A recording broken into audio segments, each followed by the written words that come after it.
꽃이 핍니다.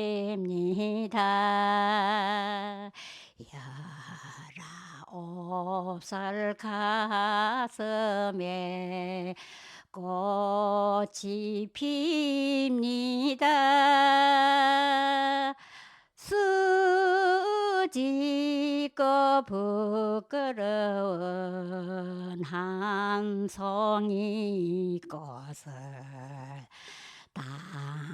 당신께 드리니다. 이 노래는 일본군 위안부 피해자들의 쉼터인 경기도 광주의 나눔의 집에서 생활하고 있는 박옥선 할머니가 기억하는 노래입니다.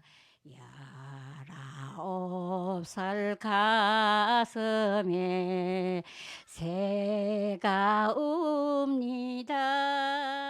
올해로 96. 삶도 기억도 희미해져가는 시간 속에서 유일하게 그녀의 기억을 붙잡고 있는 노래.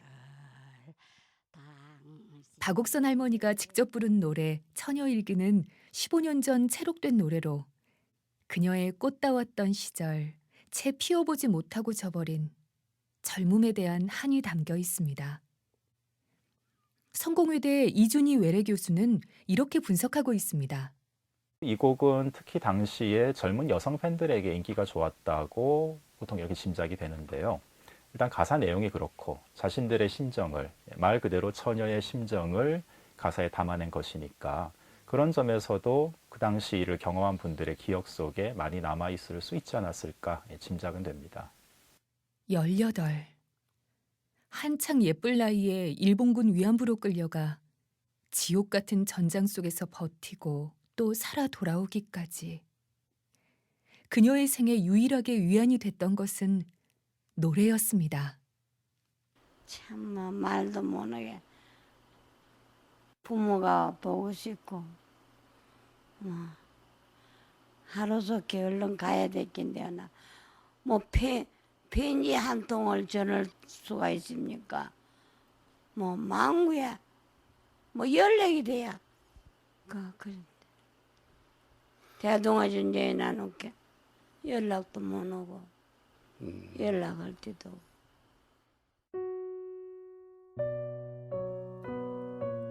채 피지 못하고 저버린 청춘. 그때 그 시절 고통과 절망 속에서 불렀던 노래 속엔 위안부 할머니들이 겪었던 처절한 통한의 역사가 고스란히 녹아 있습니다. 적게는 14, 15 어리디 어린 소녀들을 끌고 가 전쟁터 성노예로 만든 반인륜적인 범죄. 그 죗값을 묻지도 억울함을 풀지도 못하고 위안부 할머니들은 우리 곁을 떠나고 있습니다. 그녀들이 부르던 노래도 떠나가는 할머니들과 함께 묻혀갑니다.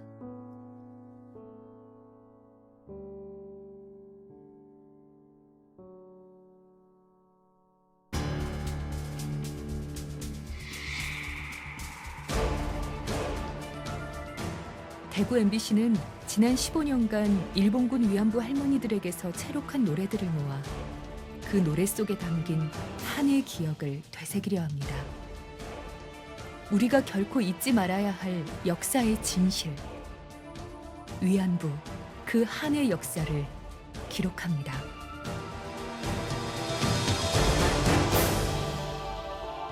대구 MBC 3.1운동 임시정부 수립 100주년 특별기획 2부작 숨, 노래에 새긴 한의 기억.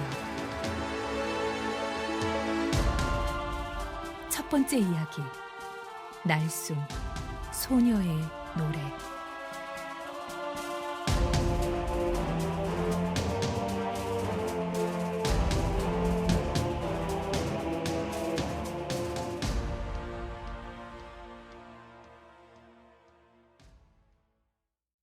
그런데 할머니들 말씀만 들으면 왜 이렇게 복받쳐 흐르고 할 말을 잃게 되고 목 놓아 울고 싶기만 한지 모르겠습니다.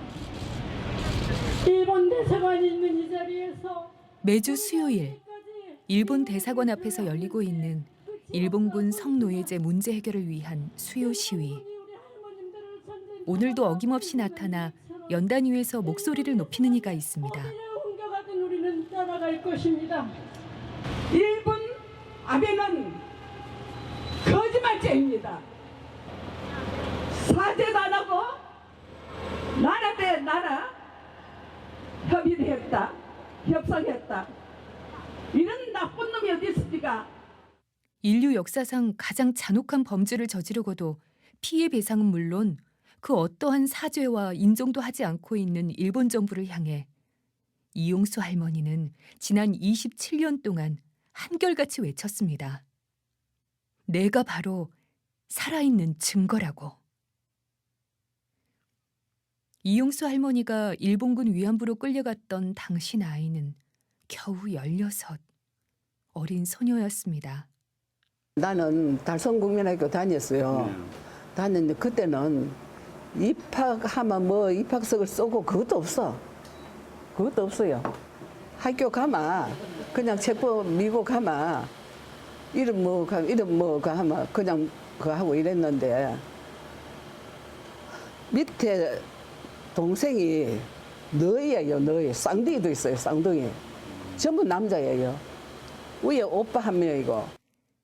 대구 고성동에서 6남매의 둘째 딸로 태어난 이용수 할머니.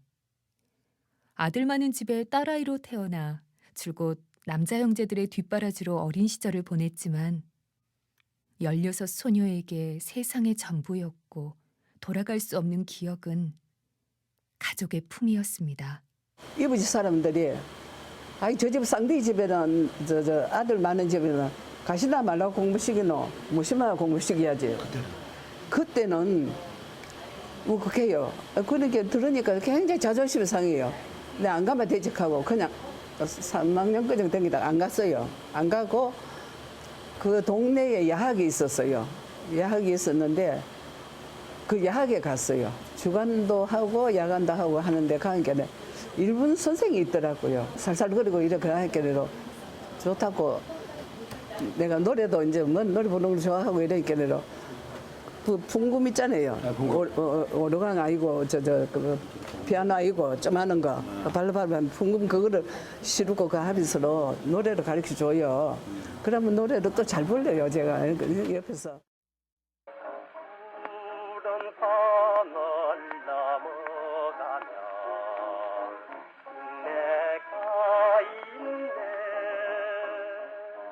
아줌마의 노래 참 슬프지. 고복수가 부른 이원 애곡인데. 야야 노래 듣고 있지 말고 퍼뜩 집에 들어가거라. 요새 일본 순사들이 조선 처녀들 다 잡아간다 카더라.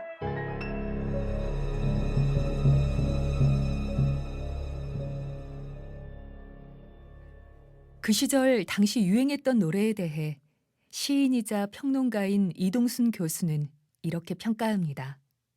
식민지 시대 대중가요라고 하는 것이 그 매체나 도구 자체가 완전히 일본의 것이 이 땅에 들어와서 그것을 이렇게 모체로 해서 그 녹음도 하고 음반 제작도 하고 보급도 하고 그랬죠. 이것의 기본에 아주 철저한 노래. 이것을 만들어서 보급하려고 애를 썼고요. 그래서 그 일본의 엔카의 분위기와 아주 흡사한 식민지 대중가요들이 생산되기 시작했죠. 여보하고 부르면 여보하고 대답하네. 해가 중천에 뜨면 한아름 빨랫감을 들고 동네 어기 냇가로 모여들던 10대의 어린 소녀들.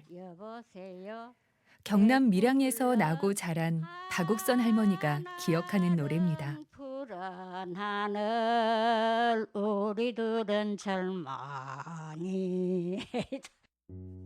15년 전 박옥선 할머니가 이 노래를 불러주던 때의 표정은 마치 그때 그 시절로 돌아가 천진했던 16 소녀의 모습이었습니다.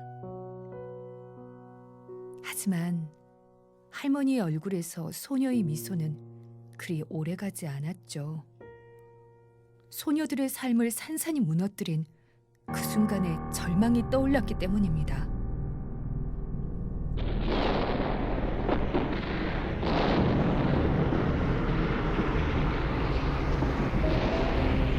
일본은 1931년 만주사변을 시작으로 세계 침략 전쟁의 서막을 올립니다. 일본군이 전쟁터에 위안소를 설치한 것도 바로 이때부터. 1937년 중일전쟁, 1939년 태평양 전쟁까지 치열해지는 전쟁 속에서 일본군은 지친 병사들의 사기 진작이란 이유로 전쟁 성노예 위안부 제도를 만들었습니다. 성공회대 강성현 교수의 설명입니다. 그럼 왜 일본군은 위안소를 운영했느냐? 여러 가지 목적들이 있겠죠. 뭐 일단 그 예전에도 사실은 이제 위안소 비슷한 운영 행태는 있지만 우리가 지금 체계적이고 조직적으로 대규모의 여성들을 동원한 건 이제 난징 그 강간, 난징 학살 이후라고 보는데요.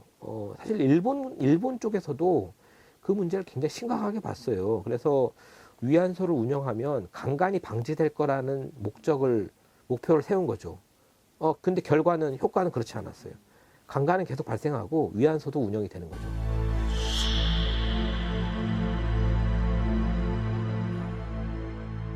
어느 날 그 분수를 한 애가 왔더라고. 와가지고 쑥 뜯으러 가져가더라고요. 그런데 이때쯤 됐어. 이때 이제 8월 달쯤 됐는데 쑥을 뜯으러 가져가서 이제 고디를 잡아요. 고디를 이렇게 잡고 있는데 뚝이 이래 있는데 뚝에 이래 보니까 군복 입은 사람 하나하고 또 하얗게 입은 사람하고 둘이가 우리를 보고 이렇게 손을 이렇게 가리키더라고. 아이! 누구십니까? 내 그것만 걸 잠만 말고 트럭에 올라타라. 빠가야라. 실수입니다.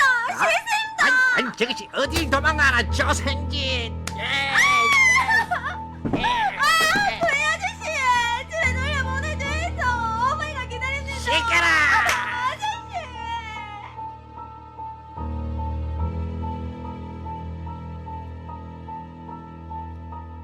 어느 날 마을에 나타난 낯선 사내들. 군복을 입은 한 사내와 하얀 옷에 낯이 익은 또 한 사내. 마을의 처녀들을 유심히 지켜보던 그 사내들의 탐욕스런 눈빛을 이용수 할머니는 지금도 잊을 수 없습니다.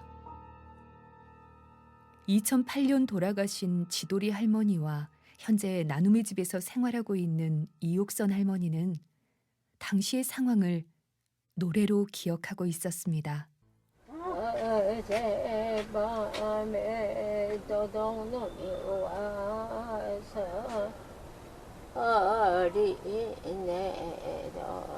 들고 갔어. 두만강을 건너서면 내 고향을 돌아보면 10일이야 찬바람에 다르게 밖에서 한도 많고 서름 맞은 앞을 가련 눈물에는 반드시 내 나라를 찾겠다 맹세해서.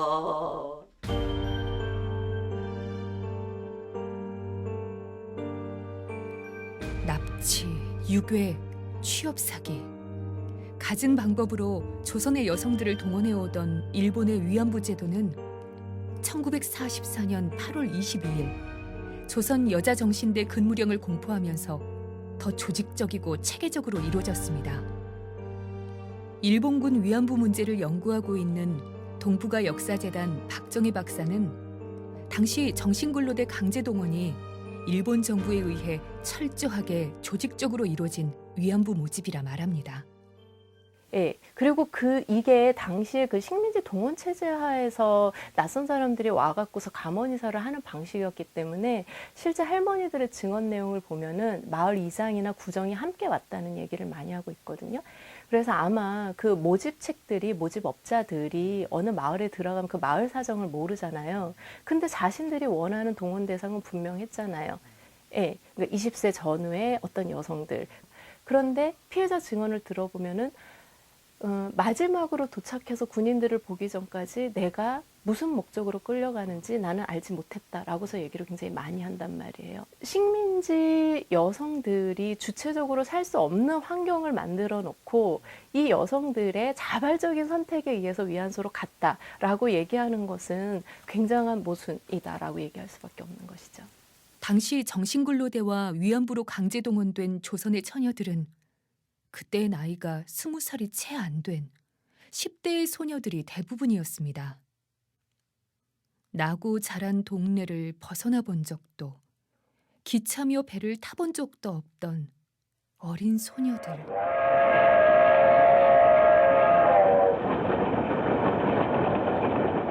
그 나이 돼도 기차 처음 이제 그때 처음 타는 거예요. 타서 그래도 장난인 줄 알았어요. 나는 그걸 몰라서. 기차 탈 때까지. 기차 탈 때까지도 몰랐어. 저는 그때는 본 적이 뭐가 있어요. 하늘하고 땅밖에 보는 거 없는데 모르지. 그래서 가가지고 또 기차를 타작해서 기차를 탔는데 조금 가니까 막 머리가 아프고 토하고 막 너무너무 막 죽겠는 거예요. 멀미 같은 거. 그래서 내가 시야 나는 안 간다. 나는 이 사람 무섭다. 나 안 간다. 그냥 와가지고 이 주먹으로 가지고 지금 이 소리 나요. 귀에서 나는지 머리에서 나는지 모르겠어요. 구두발로 짓밟고 막 이래가지고 정신을 얻게 만들어요. 난생 처음 타본 기차 안에서 낯선 두려움에 벌벌 떨었던 그때의 상황을 이용수 할머니는 생생히 기억하고 있었습니다. 제발. 여가 어디라요? 말 좀 해주이소. 저희들은 어디로 가나요?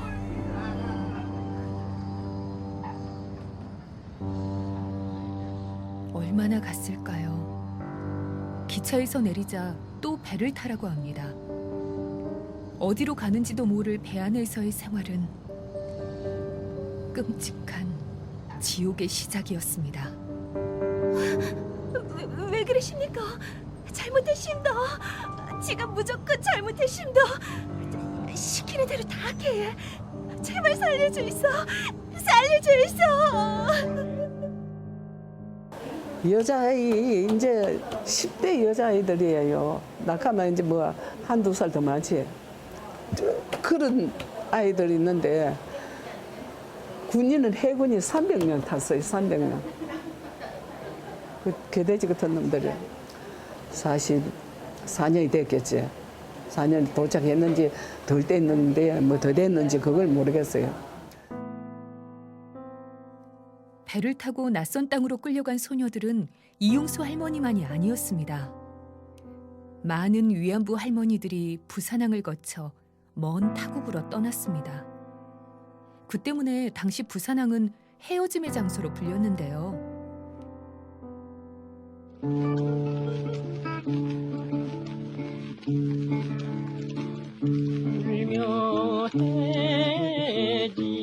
울며해진 부산항을 돌아다본 2004년에 돌아가신 배춘희 할머니가 생전에 기억하고 있던 노래 울며 해진 부산항입니다. 울면 해진 부산항을 돌아다보는 연락선 낭강머리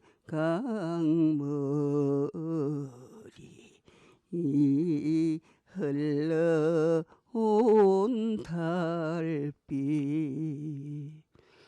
이별만은 어렵더라 이별만은 슬프더라 더구나 정들은 사람끼리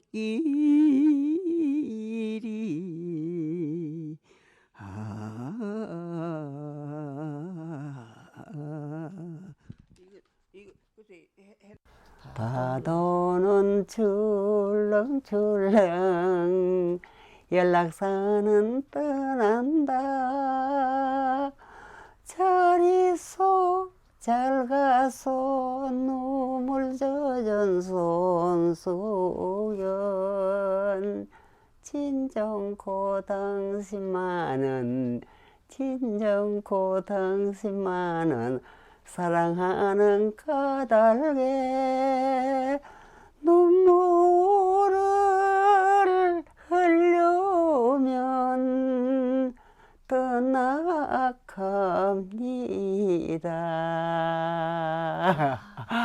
울지를 마세요. 울지를 말아요. 마을 이장이 공장에 취직시켜준단 말에 속아 15 나이에 일본군 위안부가 되었던 김분선 할머니. 그 한을 채 풀지 못하고 오랜 투병 생활을 하다 지난 2005년 세상을 떠났습니다. 할머니가 위안부로 끌려가던 1937년 그 해에 나온 노래 연락선은 떠난다. 이 노래에 대해 성공회대 이준희 외래 교수는 이렇게 말합니다. 그러니까 이 노래들이 처음 발표됐을 때 1937년 40년 이때부터 이 노래를 접했을 수도 물론 있고요. 아니면은 그때는 미처 몰랐는데 나중에 해방이 되고 어쨌든 어렵게 고국으로 돌아와서 그때도 접했을 수도 있고 경우야 여러 가지가 있겠습니다만은 이런 노래들이 기억이 된다는 것은 아마도 그 노래에서 묘사하고 그러니까 딱 맞아 떨어지진 않는다 하더라도 노래에서 묘사하고 있는 몇 가지 핵심적인 요소들, 항구, 떠나가는 배, 이별, 눈물 이런 것들. 그러니까 항구는 떠나가는 공간이기도 하고 또 돌아오는 공간이기도 하니까.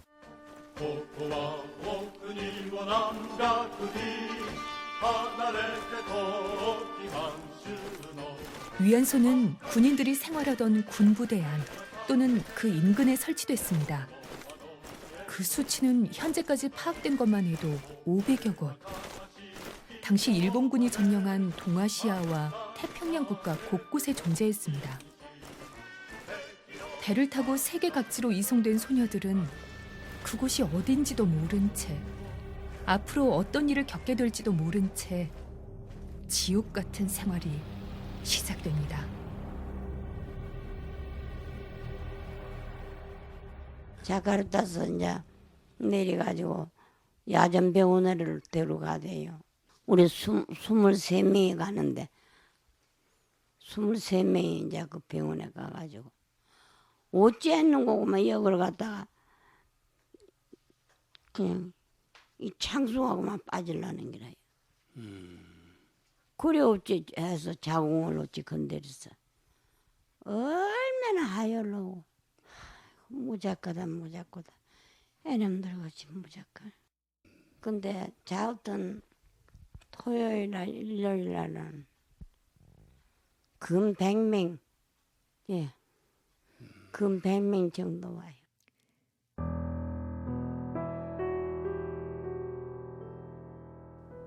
(2004년) 돌아가신 정서운 할머니가 생전에 했던 인터뷰 내용입니다.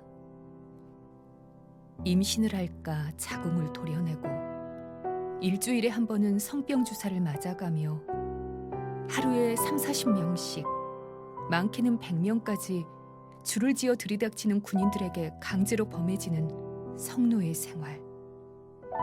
그 일은 아침이 찾아와도 깨지 않는 악몽의 연속이었습니다.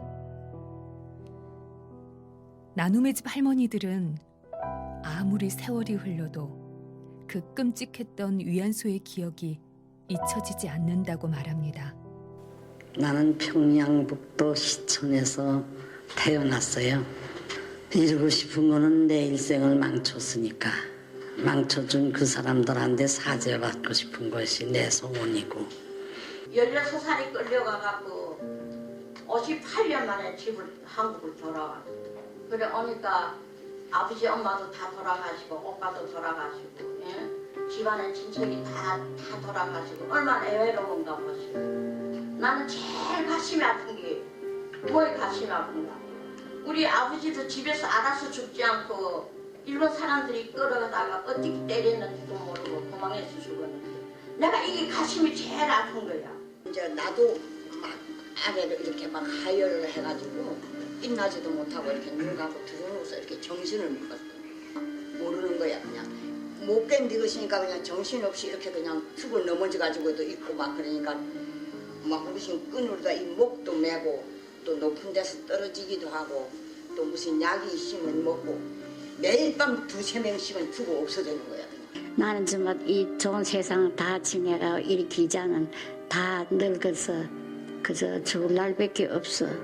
그래서 우리 안타까운 게 좀 어쨌든 우리는 놈들한테 배상이랑 사죄랑 다 받고 이래 죽어서는 죽으러 눈을 감겠는데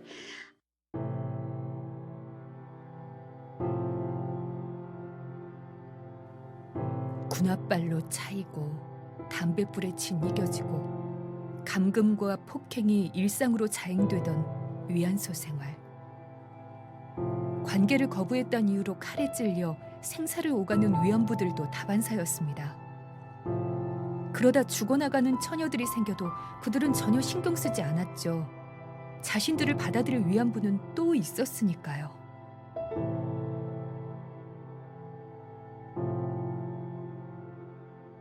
끌려갈 때는 소련인지 뭐 중국인지 어딘지 몰라 갔단 말이에요. 강제로 끌려갔으니까 하겠다 아예 하겠다. 그때는 뭐 약간하면 뭐 발수 차고 그저 얻어맞기도 하고 몸이 삐지지 못한단 말이에요. 그래 자기 마음대로 안 그러면 기통도 얻어맞고 부들기까지 가서 처녀라도 처녀질이 못해보고 뭐 그래서 언제는 청춘이 다 늙어서 이젠 죽을 때가 됐구나 하는 이런 쓸쓸한 마음 들어가지 뭐. 비 내리는 가을밤 처량한 이 마음 눈물 젖은 벽에 머리 찬바람 분다 이 밤이 다가도 안 오신다면 눈물로 이 밤을 어이나 할 것인가요 어이나 할 것인가에 달픈 사랑 날개 있는 새라면 날아나 가지요 울고 가는 저 기러기 내가 불렀다 이 밤이 다가도 안 오신다면 눈물로 이 밤을 어이나 할 것인가요 어이나 할 것인가에 달픈 사랑. 중국 헤이룽장성으로 끌려갔던 박옥선 할머니가 당시 위안소에서 불렀다는 노래입니다. 하지만 이런 우리말의 노래는 위안소에서 소리내 부를 수 없었습니다. 밤낮으로 군인들을 상대하며 고립된 생활을 했던 위안부들에게 늘 들려오는 것은 일본의 노래, 일본 군가였습니다. 2014년 돌아가신 배춘희 할머니가 생전에 가장 많이 기억하고 불러주던 노래도 일본 군가입니다. 전우의 노래거든. 전우의 노래? 한국말로 쓰자면 전우의 노래. 생유. 고고와 오쿠니노 남백리 하나레테 토끼만 슈노 아카이 유희니照らされて 도모와 노즈에 노이시노시다. 어쨌든지 그 대동아 전장 때는 그 노래 다 불렀죠. 고고와 오쿠니노 가는 이 노래는 뭔가 이래 눈물 나.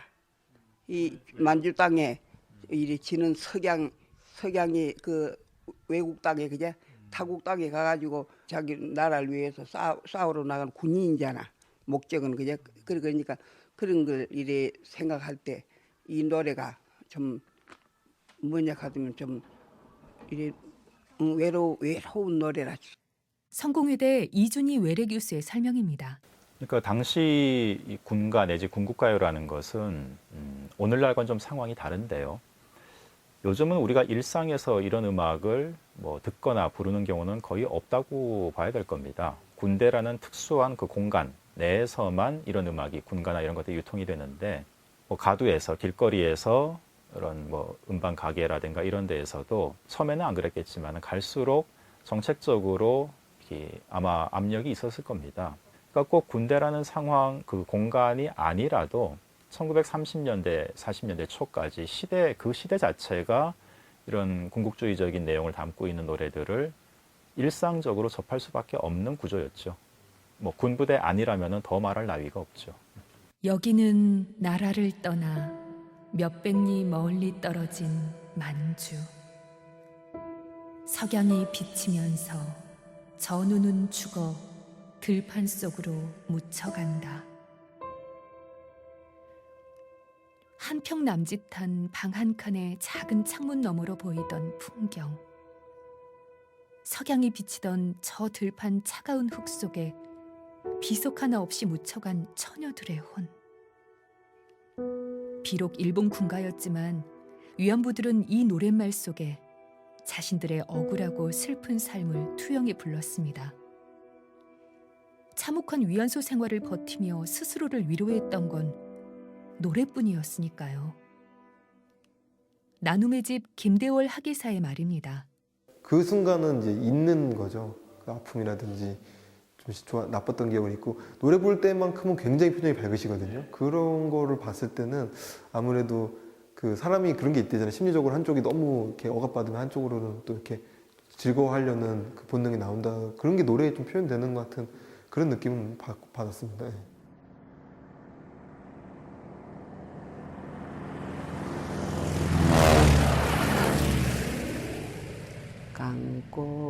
강꼬리고요 다이왕 하나래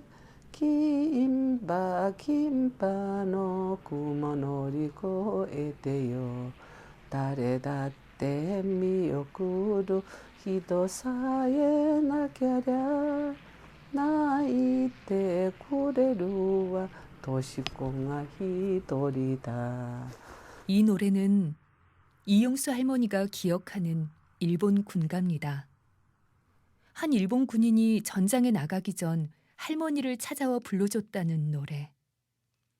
이 노래를 듣고서야 이용수 할머니는 자신이 있던 그곳이 대만이란 걸 처음 알았다는데요.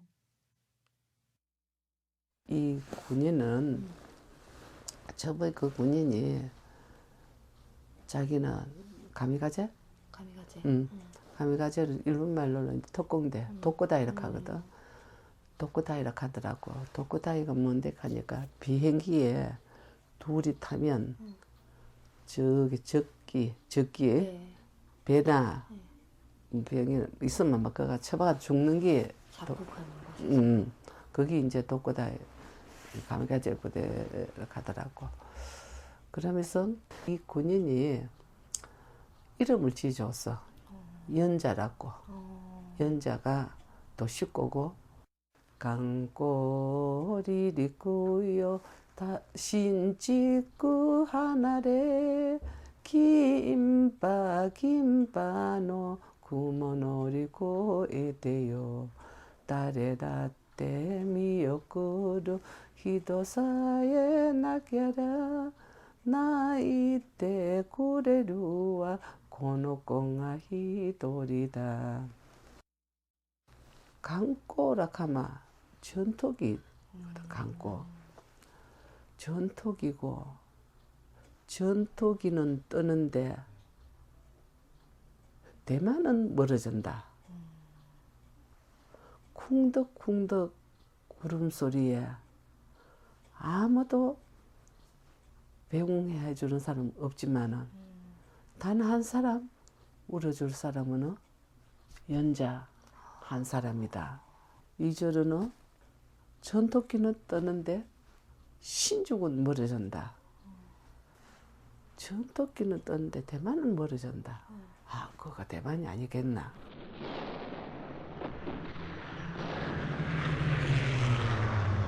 어머니, 어쩔까요? 치는 어찌야 집에 갈 수 있을까요? 여가 어딘지도 모르겠고 짐승 같은 저 군인들을 지를 집에 보내줄 생각도 안 합니다. 어머니, 내 어머니한테 인사도 못하고 잡히 왔는데 어찌 계속 찾고 계시지? 연락할 길도 없고 참말로 답답해 미치겠심도. 어머니, 보고 싶어요. 마 차라리 꽉 죽어보고 싶습니다. 어느 날 갑자기 생리별한 가족. 작별 인사 한마디 없이 떠나온 어린 소녀들은 고향 땅의 부모, 형제가 뼈에 사무치게 그립습니다. 생전에 배춘이, 김분선 할머니가 그때 그 시절 부모, 형제, 고향을 그리며 불렀다던 노래입니다. 어머님, 어머님, 기체 후일량 망강하옵나이까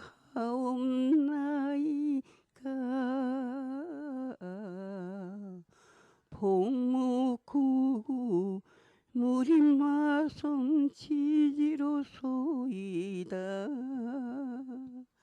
하수를 받자 하오니 눈물이 앞을 가려 연분홍치 마폭에 얼굴을 파묻고 하염없이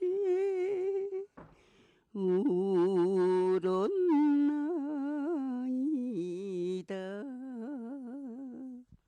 구려자도 많고 또 타국에 나와서 고생하는 것도 많고 시집 가서 고생하는 거 많고 이런 노래가 나왔잖아. 그때 부른 내 감히 울면서 불러 노래할까? 오락가라 무심타 쏠쏠한 세상 누굴 믿고 산다 말이요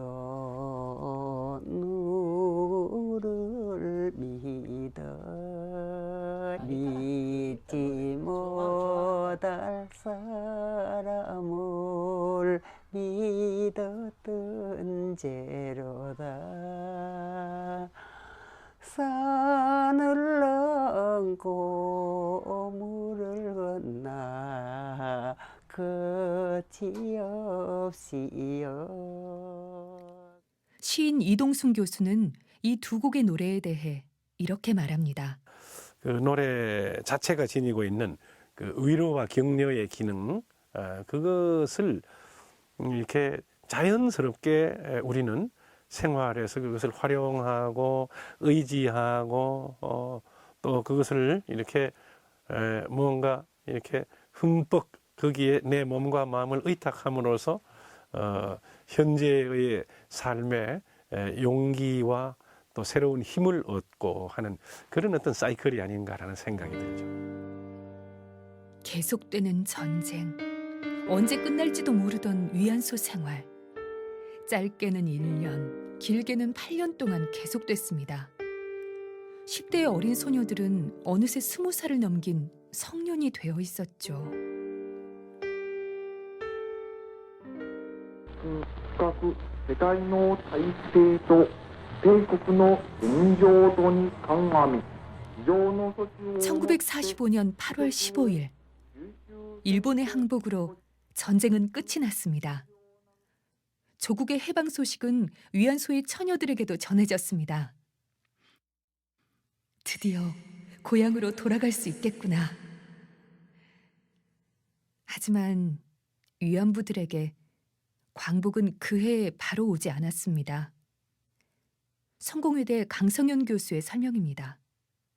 해방 이후에 물론 위안부들의 해방은 우리 조선의 해방보다 늦게 찾아왔어요. 우리는 8월 15일이지만 45년 8월 15일에도 여전히 일본군 위안부들은 아시아 태평양 전선 곳곳에서 일본군 포로와 같이 일본 포로로 취급받으면서 감금 상태에 있었고요. 대개 이제 46년 초쯤에 귀환하거든요. 아까 얘기했지만 돌아오지 못한 사람들이 굉장히 많고요. 멀리 갔기 때문에 돌아가고 싶어도 못 돌아와요. 그러면 누가 돌려보내줘야 되거든요.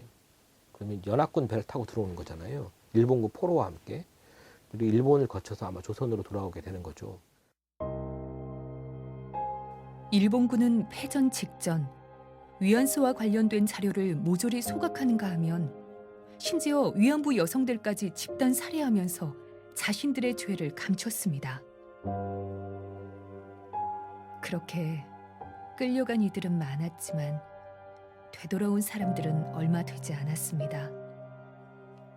힘겹게 겨우 살아남은 일부의 위안부들만이 고국으로 돌아왔습니다. 해방이 되고도 한참 후의 말이죠.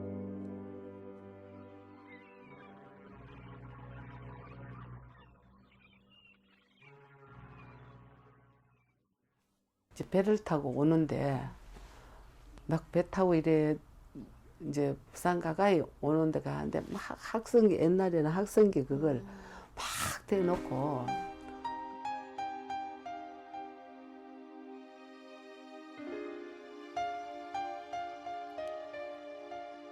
얼마나 그리웠던가 내 고향 부모 형제여.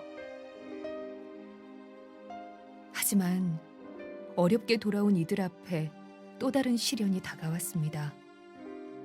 부모도 형제도 집도 어린 시절 그들이 기억하던 모든 것이 사라지고 없었습니다.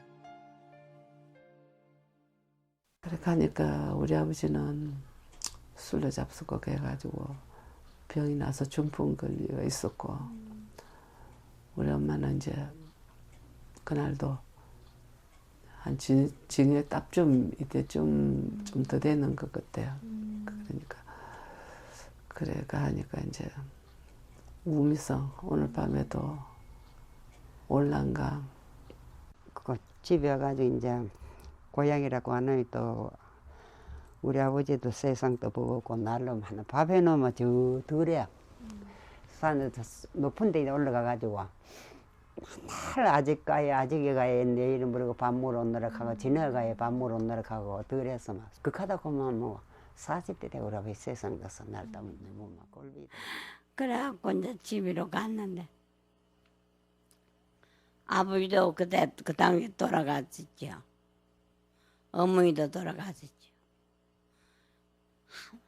헌세박산이 다 돼갖고 애놈들이 우리 집은 점령을 해가 있다가 예, 어머니는 못 울면서 나의 사던 고향은 꽃피는 성과 우수하고 살구고 아기 진달래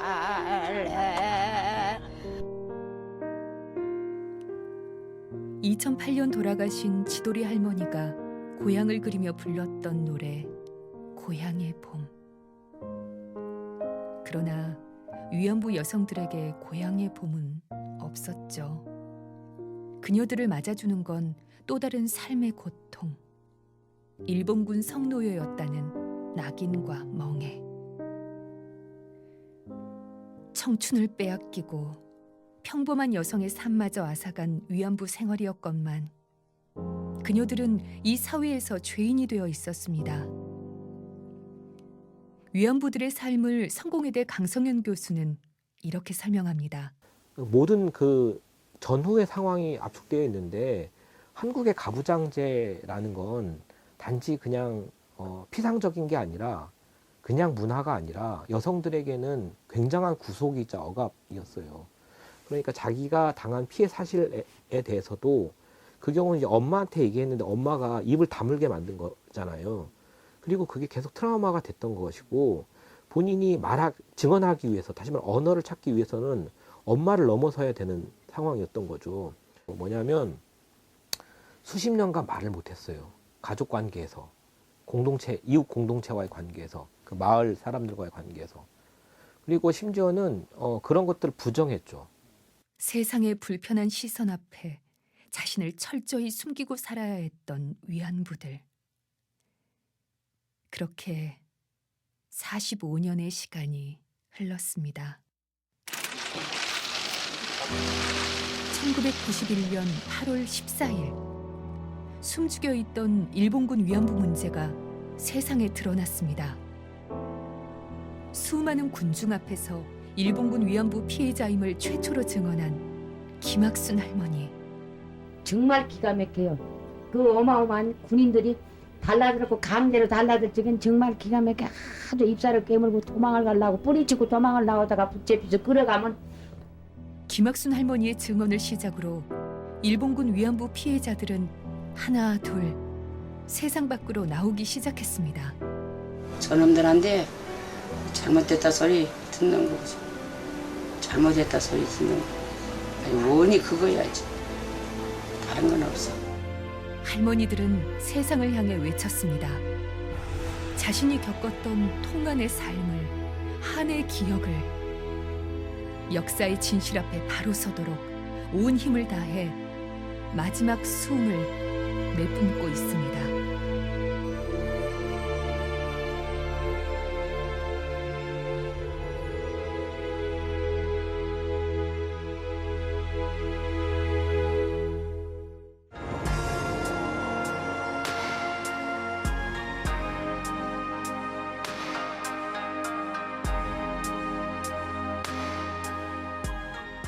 할머니들의 외침은 노래가 되어 세상에 뿌려집니다. 그녀들의 원통한 삶이 더 이상 죽어 한이 되지 않도록 우리의 역사는 그 소녀들을 영원히 기억하고 기립니다. 아파요. 나 울었죠.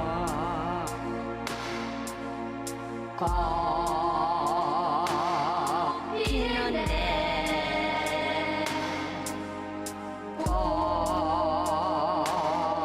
피는데 나 아파요. 나 울었죠.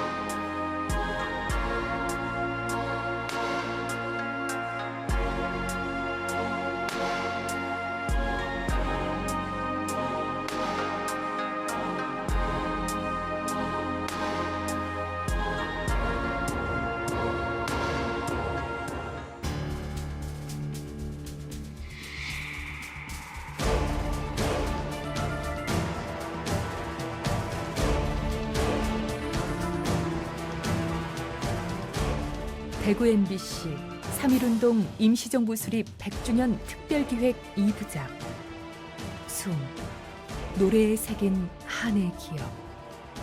첫 번째 이야기, 날숨, 소녀의 노래.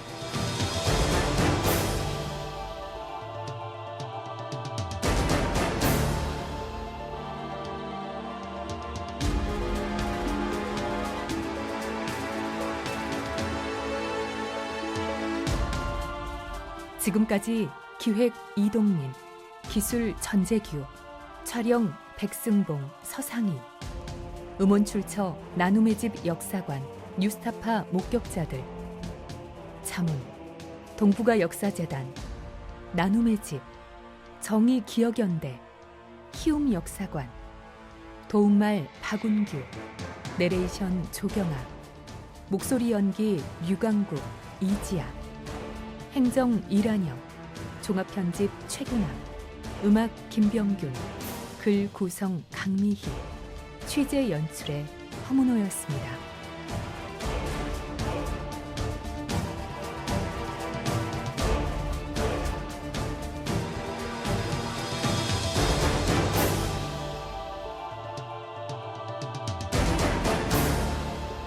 잠시 후에는 대구 MBC 3.1운동 임시정부 수립 100주년 특별기획 2부작 숨, 노래에 새긴 한의 기억 두 번째 이야기 들숨, 기림의 소리가 방송됩니다.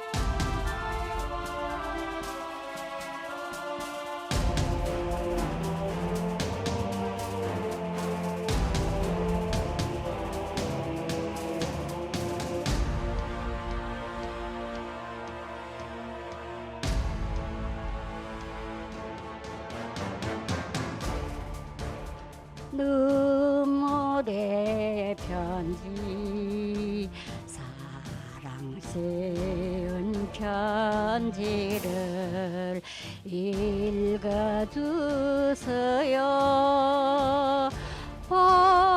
보책는다 다홍단기 불 붙는